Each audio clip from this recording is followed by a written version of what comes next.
ایک بزم کے اندر حضرت علی علیہ السلام سے سوال ہوا کہ کون سے جانور بچے دیتے ہیں اور کون سے جانور انڈے دیتے ہیں۔ امام علی علیہ السلام نے جواب دیا کہ جن کے کان اندر ہیں وہ انڈے دیتے ہیں اور جن کے کان باہر ہیں وہ بچے دیتے ہیں۔ وہ آدمی جواب سن کر بیٹھا تو ایک دوسرا آدمی کھڑا ہو گیا اور یہی سوال دہرایا کہ کون سے جانور بچے دیتے ہیں اور کون سے جانور انڈے دیتے ہیں۔ اب سائل بدلا تو حضرت علی علیہ السلام نے بھی حیرات بدلی، چونکہ حضرت علی علیہ السلام کسی بھی سائل کو پرانی حیرات نہیں دیتے، اس لیے حضرت علی علیہ السلام کا جواب بھی بدلا۔ حضرت علی علیہ السلام نے جواب دیا، سن جو اپنے بچوں کو دودھ پلاتے ہیں وہ بچے دیتے ہیں اور جو اپنے بچوں کو غذا دانہ کھلاتے ہیں وہ انڈے دیتے ہیں۔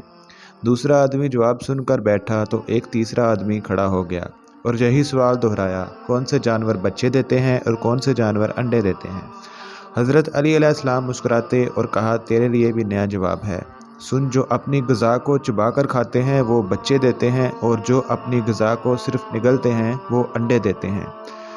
مجمع پر حیرانی چھائی اور ہر کوئی خاموش ہو گیا۔ حضرت علی علیہ السلام نے فرمایا، خاموش کیوں ہو گئے؟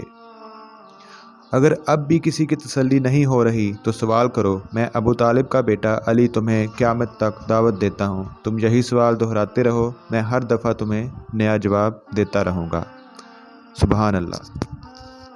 اگر آپ کو میری ویڈیو اچھی لگی ہے تو مزید ایسی اسلامک ویڈیوز کے لیے میرے چینل کو سبسکرائب کریں اور بیل آئیکن پہ کلک کریں تاکہ آپ کو مزید نئی آنے والی ویڈیوز ملتی رہیں۔